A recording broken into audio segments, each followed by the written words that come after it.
Buenos días o buenas tardes, estudiantes de la materia Análisis y Diseño de Sistemas 2 de la Universidad Bicentenaria de Aragua. Estamos por aquí con la actividad clase en vivo número 2 del día de hoy, 21 de mayo del 26 a las 12:02 AM, PM, PM. La idea de esta actividad es darle la clase y que ustedes pudieran conectarse para aclarar sus dudas. La actividad de hoy vamos a tocar el tema de lo que es el contexto de un sistema de información y explicarles la importancia de conocer dentro del contexto de un sistema de información la importancia del manejo de los requerimientos para el diseño de un sistema. Sabemos que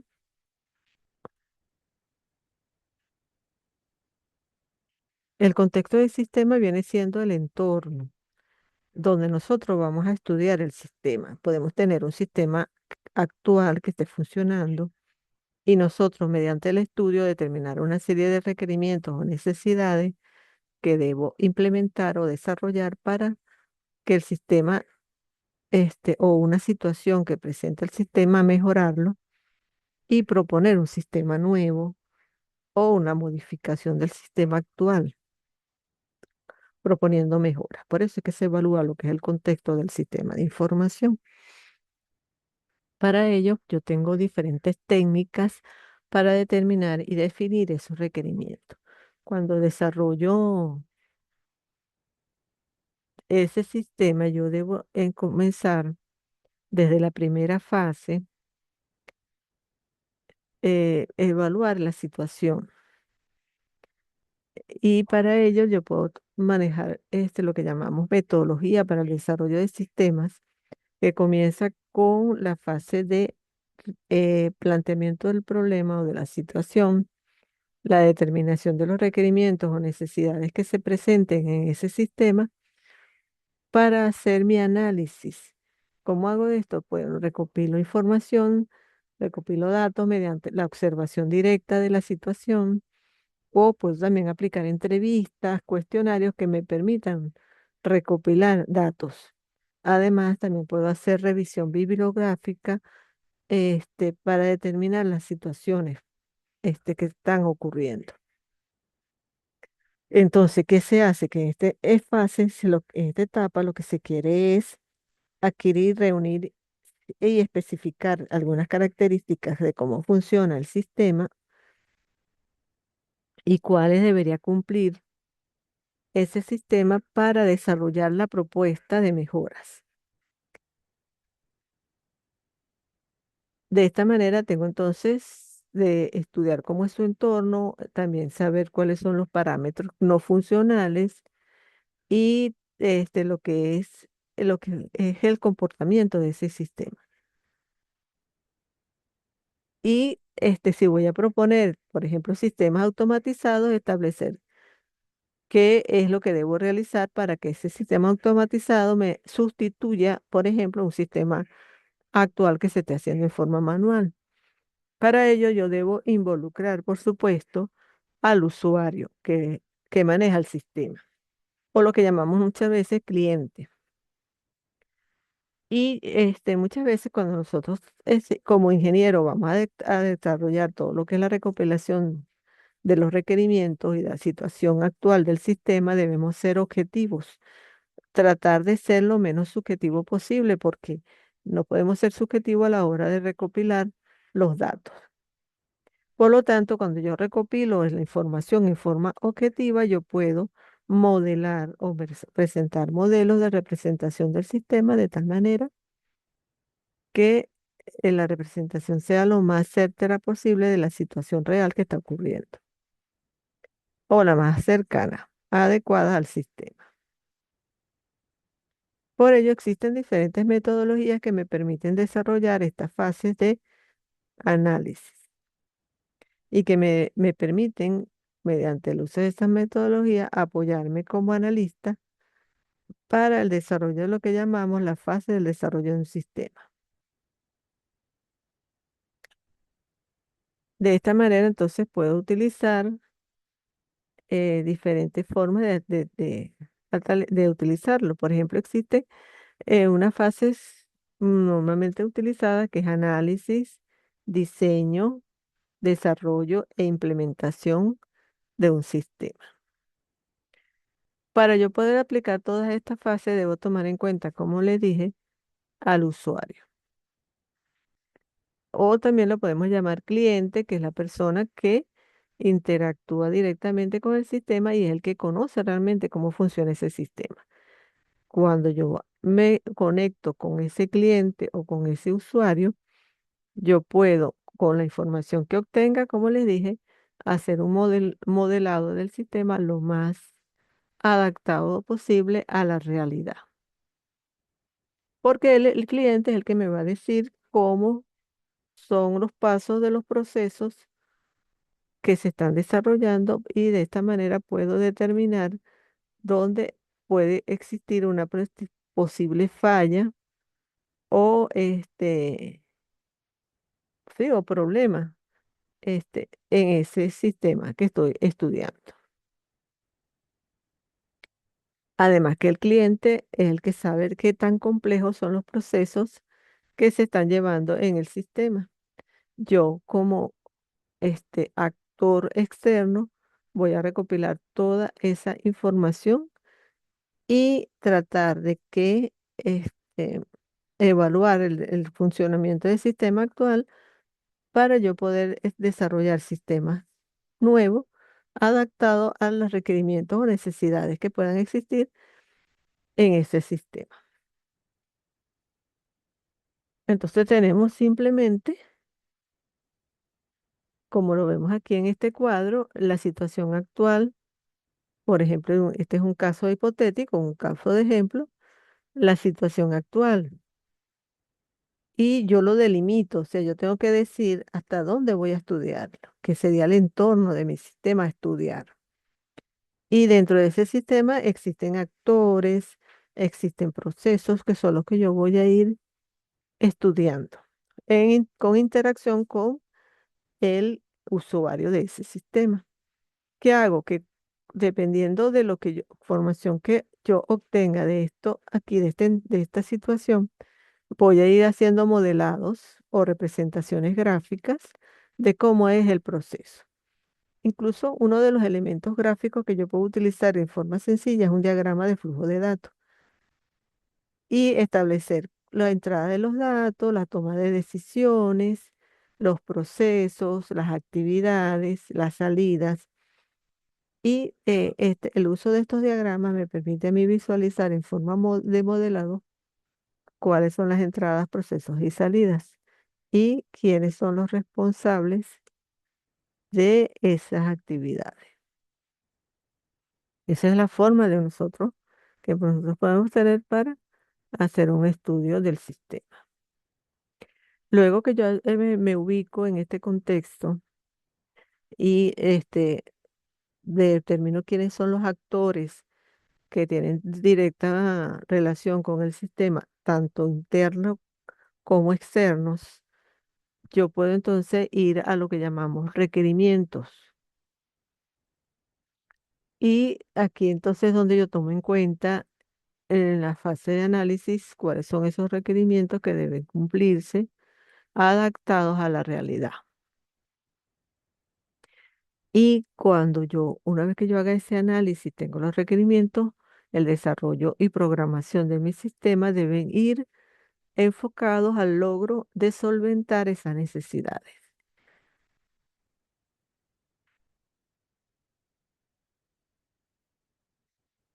Para ello, entonces hago lo que llamamos el análisis situacional. Un análisis situacional es ese estudio que envuelve todo lo que es la empresa y determina en cada momento cuáles son los factores internos y externos que la empresa tiene en su entorno, eh, tanto del punto de vista del pasado, el presente, cómo funciona, y el futuro hacia dónde quiere ir o hacia dónde se está enfocando.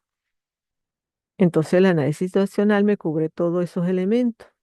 Para ello yo tengo que hacer un análisis externo, ver cuáles son las oportunidades y amenazas que puede tener ese sistema en el ambiente operativo de la organización y establecer, para ello utilizo lo que llamamos la matriz FODA, que establece oportunidades, amenazas, debilidades y fortalezas. Y también debo estudiar, hacer un análisis interno de cuáles son las fortalezas y debilidades de esa organización con respecto a ese sistema y ver qué podemos mejorar o cómo nos puede afectar esas situaciones que están dentro de la organización como tal donde trabaja o donde funciona el sistema. Por lo tanto, no solamente tengo que tener visión solamente del entorno, de lo que ocurre afuera, sino también tengo que tener una visión de lo que está ocurriendo internamente. Por eso es importante el análisis situacional. ¿Por qué? Porque yo puedo tener con este análisis el punto de partida de la planificación estratégica, es decir, definir los procesos futuros de la empresa. Estudiando la situación actual, puedo definir cómo voy hacia el futuro. También con esto puedo reunir información de cómo está el ambiente externo, cómo está el ambiente interno y cómo hay una interacción de estos dos ambientes. Y una cosa muy importante es el concepto de entropía dentro de los sistemas. Concepto que viene funcionando en lo que es los sistemas de información desde su creador de este concepto, Bob Bertalanffy, en los años 1955. Entonces, la entropía, que es ese desgaste de los sistemas, donde me garantizan el flujo de datos y de información, dado que son sistemas abiertos, los sistemas que están en las organizaciones son sistemas abiertos. Por lo tanto, tienden a sufrir de entropía. Esa entropía es la falta quizás de equilibrio dentro de la organización y la búsqueda del equilibrio y mantener el equilibrio es importante para que no ocurra el desgaste y muerte de los sistemas. Entonces, en el análisis situacional también debemos tomar en cuenta estos conceptos de sistemas abiertos. También este, el análisis situacional es conformar un cuadro que me represente la situación actual de la empresa y tener un diagnóstico bastante preciso de cómo funciona. Y al establecer todas estas relaciones en la empresa de clientes, proveedores, intermediarios, hasta incluso evaluar la competencia, me va a permitir entender y tener claro lo que es el funcionamiento del sistema. Y cuando desarrollo el sistema actual, se evalúa el sistema actual y desarrollo el sistema propuesto, debe existir mayor garantía de que el sistema que estoy proponiendo me va a cubrir las expectativas y necesidades que tenemos para el desarrollo de ese sistema. En ese sentido, entonces, debemos identificar las formas de tomar los requisitos. El ingeniero informático es el que realmente analiza los requerimientos. ¿En base a qué? En base a lo que se entrevista con el usuario y el usuario simplemente le va a decir qué es lo que él quiere, qué software quiere. Entonces el ingeniero informático, el ingeniero de sistemas es el que se ubica y organiza esas ideas. Y de esa manera, esos usuarios que el cliente quiere, esos requerimientos que el cliente está pidiendo, él los va a expresar en forma natural, en una conversación, en una entrevista, en un cuestionario. ¿Y qué hace el ingeniero del sistema? Debe captar todas esa información y ordenarlas en modelos. Eh, Establecer primero los requisitos del sistema que se van estableciendo de acuerdo a las entrevistas con el cliente y luego hacer un modelado del sistema mediante el uso de los diagramas. Puede ser el lenguaje modelado unificado, que es el UML, uno de los más utilizados, que permite representar mediante los diagramas de caso de uso, diagrama de actividades, diagrama de secuencias. Me permite hacer esos modelados que me van a dar una visión de lo que yo quiero desarrollar. Existen diferentes tipos, por ejemplo, de requisitos. Pues un ejemplo de requisito de un usuario es que el sistema debe hacer préstamos. Entonces, ahí me está pidiendo algo. El sistema tiene que, eh, requiero que el sistema me dé un listado de los morosos, de los clientes morosos. Ahí me está pidiendo algo, me está solicitando un requisito. Em, Cuando hablamos, por ejemplo, de requisitos de sistemas, también podemos hablar de que el sistema tenga función de préstamo, un código de socio, un código ejemplar, una salida. Ahí me estoy hablando de requisitos a nivel del uso del sistema. Entonces llegamos a lo que llamamos la clasificación de requisitos dentro de un sistema. Se dice que dentro de un sistema existen tres tipos de requisitos. Los requisitos funcionales son los requisitos de servicios, de respuesta del sistema, de comportamiento del sistema. De servicio es qué funciones debe proporcionar el sistema en cuanto a es para ofrecer servicio. La otra es respuesta del sistema ante determinadas entradas y otro puede ser comportamiento del sistema en situaciones particulares. Esos serían requisitos funcionales. Requisitos no funcionales, estamos hablando de las restricciones de los servicios que puede ofrecer el sistema. Por ejemplo, una biblioteca debe ser capaz de atender simultáneamente a todas las bibliotecas de la universidad.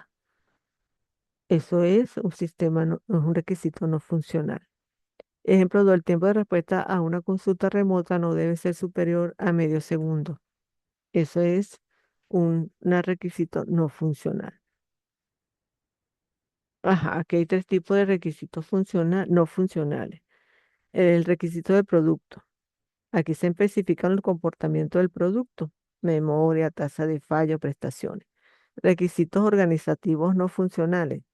Se derivan de las políticas y de procedimientos de las organizaciones en cuanto a los clientes y desarrolladores. Procesos, lenguaje de programación. Y requisitos externos que se derivan de factores externos al sistema y al proceso de desarrollo. Requisitos legislativos, éticos, etc. También tenemos requisitos del dominio que se derivan del dominio de la aplicación y reflejan características del dicho dominio. Pueden ser funcionales o no funcionales. ¿Ok? Entonces, debemos tener claro cuando estamos hablando de un requisito funcional y cuando estamos hablando de un requisito no funcional. Esto es importante porque en conocer lo que es la identificación de requerimientos me permite establecer esas necesidades que voy a ir cubriendo con el desarrollo del sistema. También debemos tener claro lo que es el alcance de nuestro sistema, hasta dónde lo vamos a proponer para que no se nos escape de las manos. De tal manera de que muchas veces el alcance también tiene que ver con el tiempo que tenemos para desarrollar el sistema.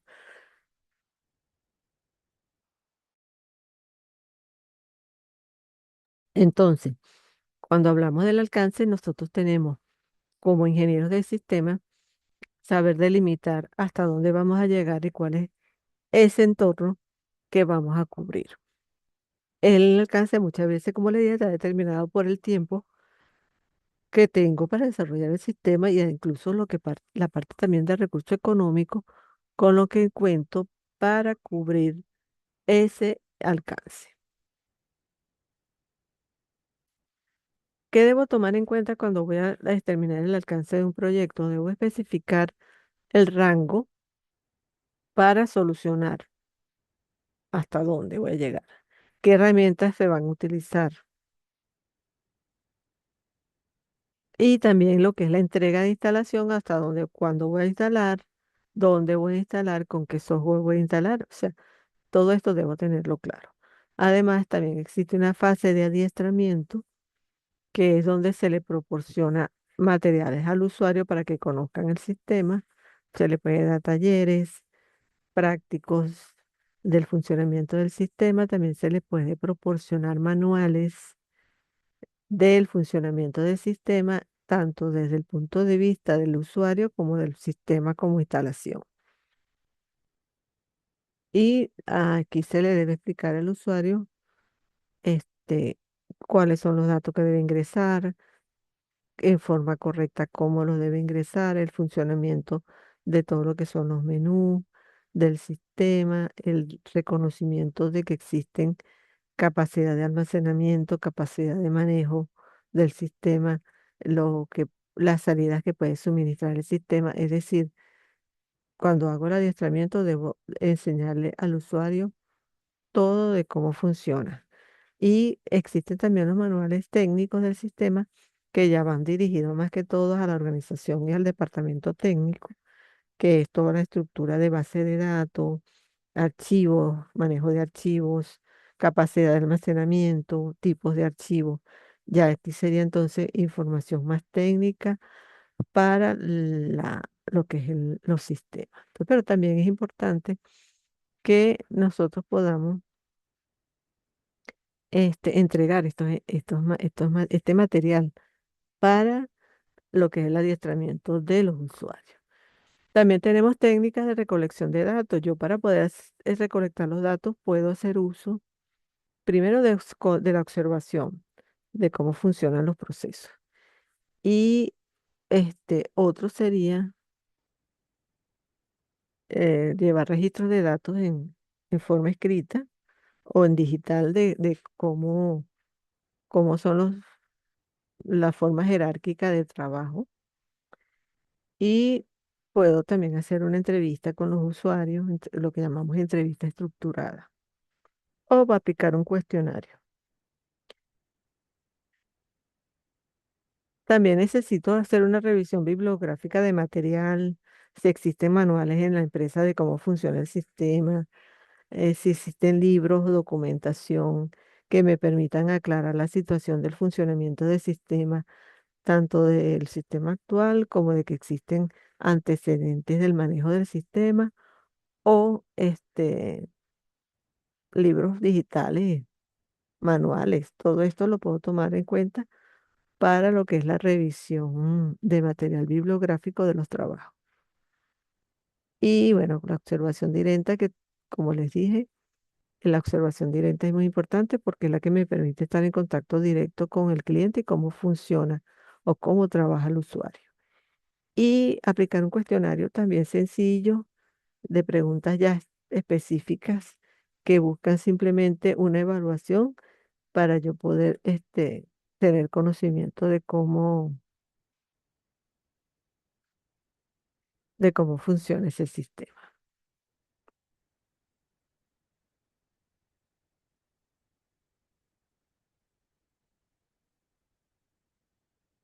Y bueno, aquí habla de la matriz FODA, que ya se la había nombrado, con la matriz que me permite a mí establecer la fortaleza, las debilidades, oportunidades y amenazas.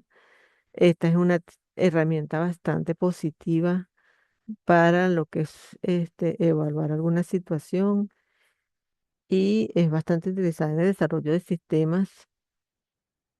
Y bueno, aquí explica la utilidad y la importancia de esas matrices, de esos tipos de matrices.